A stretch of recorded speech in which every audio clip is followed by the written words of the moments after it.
Mapagpalang araw pong muli sa inyong lahat, mga sir, mga madam. Ito po'y nagbabalik ang inyong lingkod, Agent Joel. So, sa mga bago po sa aking munting channel, please like and share and subscribe naman po para po tulong po sa aking munting channel, Mocha and Joel Lat Vlog, at maging sa mas dumami po yung subscriber and para po mas marami pong makanood dito po sa aking munting channel, Mocha and Joel Lat Vlog. So, meron po tayong tinitignan dito na house and lot with farm lot dito sa bayan ng Quiapo, Nueva Ecija.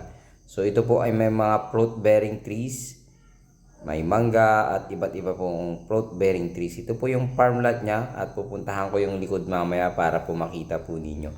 So itong part na ito, yung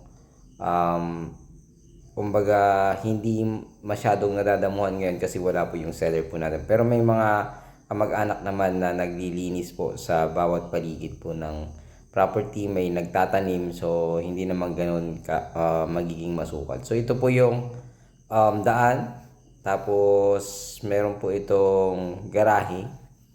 Kung makikita nyo po ay hindi pa tapos yung bahay. Kumbaga wala pa po, hindi pa siya napinturahan.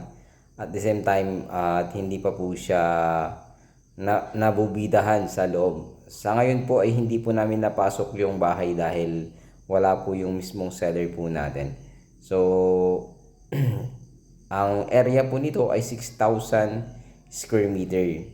At meron po itong tatlong bedroom.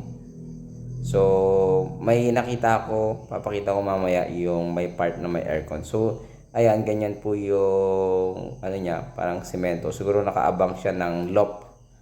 Parang may loft siguro siya sa harap. So makikita niyo mamaya, ipapakita ko po. So tingnan natin dito sa side, ditong part na ito, parang ano po siya. Kumbaga nataniman na, may mga tanim na yung part na yan. At may mga tanim din pong palm tree ata to. So yun yung barangay road niya doon sa part na yun. So ito po yung sinasabi ko kanina, may naka-aircon kasi dito. Baka ito yung master bedroom or hindi natin alam kung yan po yung master bedroom niya. Kasi hindi natin napasok kasi wala po yung seller po natin. Ayan, ganyan po yung side niya. So sa ngayon, hindi pa po napinturahan yan. At ganyan po yung design ng bahay. So sa ngayon po ay kumbaga ayon sa ating pamangkin ng seller, tatlong bedroom, naka-tiles po lahat yon. Yung bubida ang hindi niya masagot. Pero nakita ko kasi may nakakabit na aircon doon sa isa. So possible na naka-bubida na yung kwarto kasi may aircon po yung isa. So ganito siguro sa kusinang part ito. Ayan, ganyan po to dito sa likod. Nag-repair na rin po ng kanilang bintana siguro kasi may mga napagtanggalan po dito sa part na ito. So, dito sa likod, marami pong pwede ka pang gawin. Kumbaga, kung gusto mong bahay itayo, pwede rin po. At pwede rin pong mga magpagtaniman. So, marami dito. May mga guyabano, mayroong kalamansi. Ayan, kalamansi po yan. Tapos may mga iba't ibang klase, may guyabano, ano ba tawag doon? Langka, yan, langka yan. Tapos yung mga mangga, may mangga yan, native din, pero maliliit pa. So ito naman yung mulberry, ayan. Tapos saging, ayan po yung mulberry. Pasyalan po natin dito sa likod para po makita po ninyo. Kasi hindi na natin napasok yung loob kasi nga wala po yung susi. Ayan. Yan po yung boundary niya, ay yung part na yan. So, puntahan natin lahat para po makita nyo ninyo dito sa likod. Napakaluwang pa. Kasi ano to 6,000 square meter. So, napakalapad po ng property. So, kung ganyan, naka-solar type po yung bahay. Makikita nyo rito. Ayan. So, may iba't ibang puno ng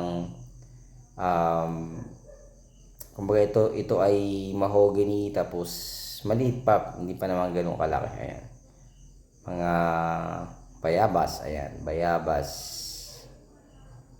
Ito yung mga mangga. So may mga mangga ito, may mangga rin sa harap. So ang kagandahan nito ay aluwang nung farm lot mo kung makukuha mo to.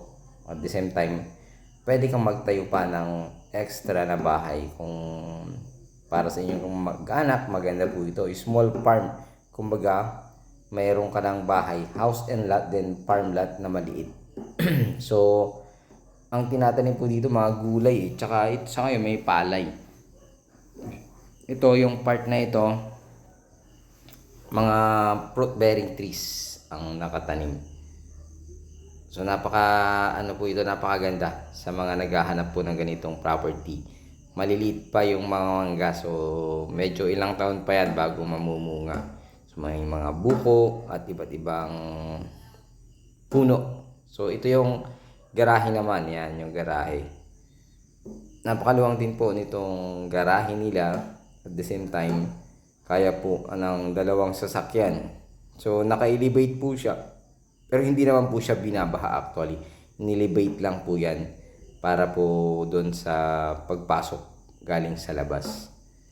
At farm lot lang talaga yung target po ng ating seller noon. Nagbago ang isip at binebenta po ito. Reason po ay may pupuntahan po. So ayan, ako po ito. So nakikita niyo po, ako po ang nag-video. Ayan. Ayun, maraming salamat. God bless you all.